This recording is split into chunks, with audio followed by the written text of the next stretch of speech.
kumpulan kami akan membentangkan tentang pengurusan bilik darjah yang mana kami telah membuat kajian dalam konteks strategi-strategi mewujudkan komuniti pembelajaran yang berkesan.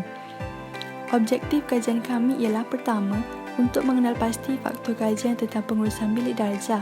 Kedua, untuk melihat pelaksanaan faktor-faktor pengurusan bilik darjah. Dan ketiga, untuk melihat kesan faktor-faktor pengurusan bilik darjah terhadap murid.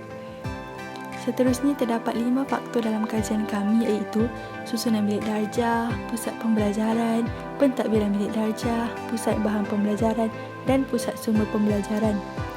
Metodologi kajian kumpulan kami ialah melalui soal selidik dan rujukan internet. Kami edarkan soal selidik kepada murid di SMK Kidurong, Bintulu, Sarawak. Bilangan responden terhadap soal selidik yang kami edarkan adalah seramai 25 orang yang mana kami menetapkan murid sebagai responden kami.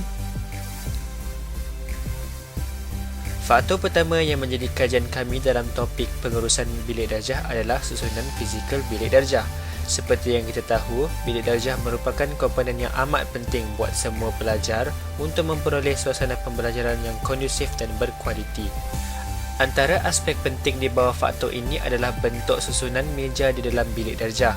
Terdapat 4 contoh bentuk susunan meja yang menjadi fokus dalam kajian kami iaitu bentuk tradisi, bentuk U dan bentuk modular. Berdasarkan dapatan kajian yang kami perolehi, 69.2% pelajar dari SMK Kidurong mengaplikasikan bentuk susunan modular sebagai bentuk susunan meja di sekolah mereka. Dapatlah kita lihat pelaksanaan faktor susunan fizikal bilik darjah ini terlaksana menerusi respon majoriti dari kalangan pelajar.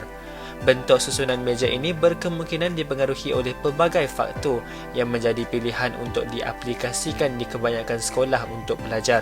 Hasil dapatan yang kami perolehi, 73.1% pelajar bersetuju bahawa guru yang menjadi kepala utama yang menguruskan susunan meja. Selain itu, 92.3% pelajar juga berpendapat bahawa bentuk susunan meja dipengaruhi oleh saiz bilik darjah di sekolah mereka. Bagi mengupas objektif kami yang ketiga, kami dapati terdapat pelbagai kesan pelaksanaan susunan fizikal bilik darjah terhadap pelajar. Majoriti pelajar mengaplikasikan bentuk modular sebagai bentuk susunan meja di bilik darjah.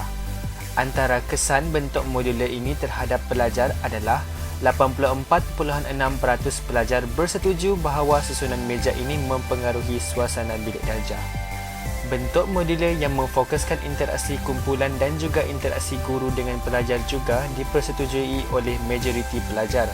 Interaksi yang berkesan dan perbincangan yang mudah ini juga sejurus memudahkan proses pembelajaran dan pengajaran di dalam kelas seperti dipersetujui oleh 96.2% pelajar. Bukan itu sahaja, susunan meja ini juga turut mempengaruhi emosi dan tingkah laku pelajar di dalam bilik darjah. Daripada kajian yang telah kami lakukan, semua bilik darjah mempunyai pusat pembelajaran ini. Ini menunjukkan bahawa pelajar sudah didedahkan dengan pusat pembelajaran ini. Selain itu, jika dikaitkan dengan objektif kedua kami iaitu untuk melihat bagaimanakah pelaksanaan faktor pusat pembelajaran dilaksanakan. Yang pertama, pelajar dapat melakukan apa sahaja aktiviti yang mereka inginkan di pusat tersebut seperti berdiskusi, melakukan kerja sekolah dan sebagainya. Yang kedua ialah guru akan membenarkan pelajar pergi ke pusat pembelajaran tersebut pada bila-bila masa sahaja. Akan tetapi, berdasarkan dapatan kajian, 50% mengatakan bahawa mereka boleh menggunakan pusat pembelajaran tersebut apabila dibenarkan guru sahaja. Yang ketiga ialah kemudahan seperti kerusi, meja, bahan pembelajaran, karpet atau tikar disediakan di pusat pembelajaran tersebut bagi mewujudkan persekitaran yang selesa serta kondusif. Pelajar lebih kerap menggunakan sudut atau ruang ini menyebabkan mereka dapat meningkatkan potensi mereka tanpa bantuan mana-mana pihak seperti guru.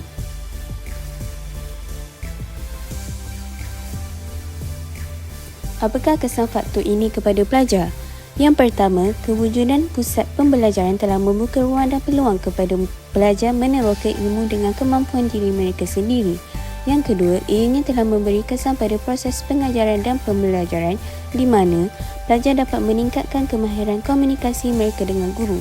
Yang ketiga ialah pelajar telah menjadikan pusat pembelajaran ini sebagai pusat yang penting bagi mereka untuk menimba ilmu.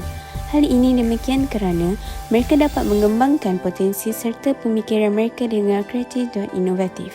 Kesimpulannya, ketiga-tiga objektif dapat dilaksanakan dalam dapatan kajian tentang pusat pembelajaran ini.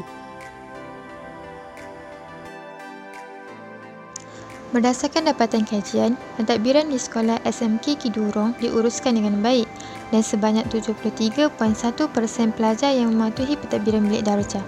Perkara ini dapat dibuktikan dengan catapan yang disediakan. Oleh itu, kesan faktor-faktor pengurusan bilik darjah terhadap murid menunjukkan kesan yang positif.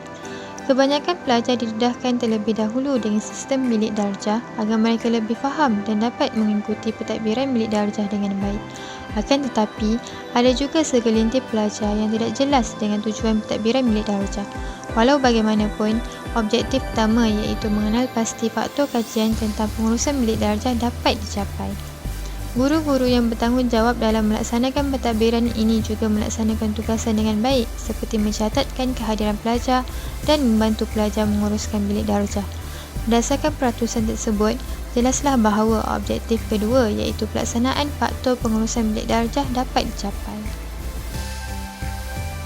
Faktor kami yang keempat ialah pusat bahan pembelajaran. Pusat bahan pembelajaran merupakan suatu tempat di mana guru dan murid menyimpan, menggunakan dan menuliskan bahan pembelajaran mereka.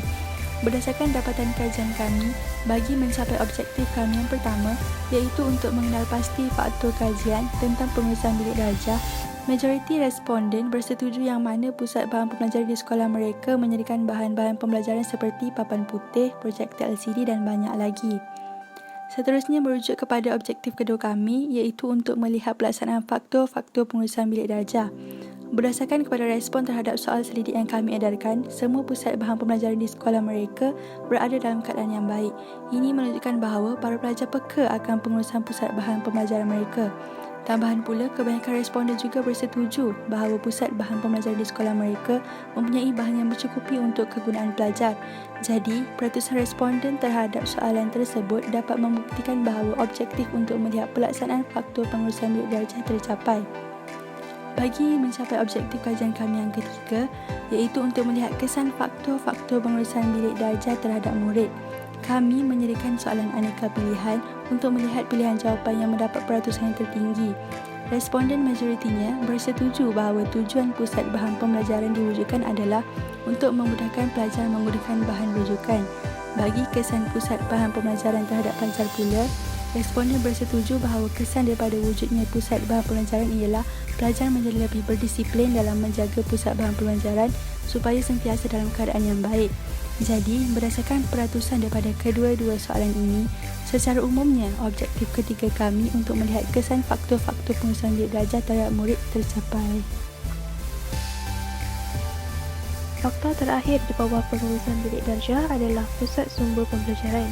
Melalui kajian yang telah dijalankan di SMK Kidurong Bintulu Sarawak, hasil daripada soal selidik menunjukkan sebanyak 92.3% bilik darjah mempunyai pusat sumber pembelajaran. Ini telah menunjukkan objektif pertama iaitu untuk mengenal pasti tentang pengurusan bilik darjah di bawah faktor pusat sumber pembelajaran dapat dicapai. Sebanyak 92.3% hasil dapatan menyatakan bahawa guru kelas dan guru mata pelajaran menitik beratkan tentang info yang dipaparkan di pusat sumber pembelajaran tersebut.